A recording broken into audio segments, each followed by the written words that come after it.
Hello superstars, today I'm going to answer the question, the 3 must-dos for a 10 out of 10 leg yield. Okay, so the number one thing you need is control of the shoulder. So I'll come around and I'll do a leg yield that is not controlling the shoulder.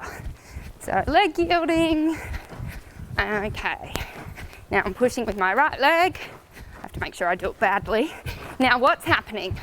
I've lost his shoulder. So that was barely a leg yield because he just fell with his, his left shoulder. So the first thing you need to remember about a leg yield is that it's parallel. That the shoulders and the hind legs are directly, exactly within 0.1 of a millimetre at the same line. So here, I'm going to make sure that I block the shoulder with my left and leg yield again.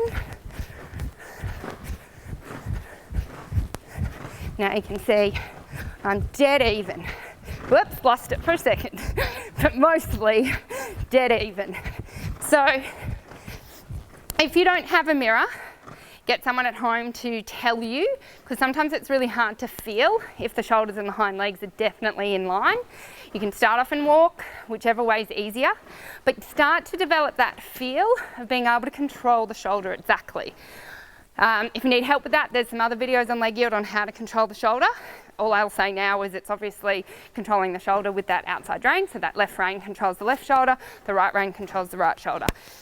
Okay, the second step you need is forward. The second problem I see most riders do in leg yield is they go, okay, here's my trot, here's my trot, here's my trot, and I'm leg yielding. I'm leg yielding. And the trot gets really slow. Now, what happens when the trot goes really slow? What happened to his head? His head went up. So you want to make sure you keep the forward energy, you keep the horse engaging his hind leg. Now, he doesn't want to travel forward. To leg yield and travel forward is hard work.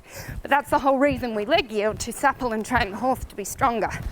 So here, I'm going to say, okay, leg yield, keep the forward, keep the forward, keep the forward, keep the forward, keep the forward, keep the forward, keep the forward, keep the forward, keep the forward. Good. Whoops. Okay. Good boy. So, when you've controlled the shoulder and then you've controlled the forward, the third step becomes easy. The third step to an amazing leg yield is that the neck and the head and the bend doesn't change.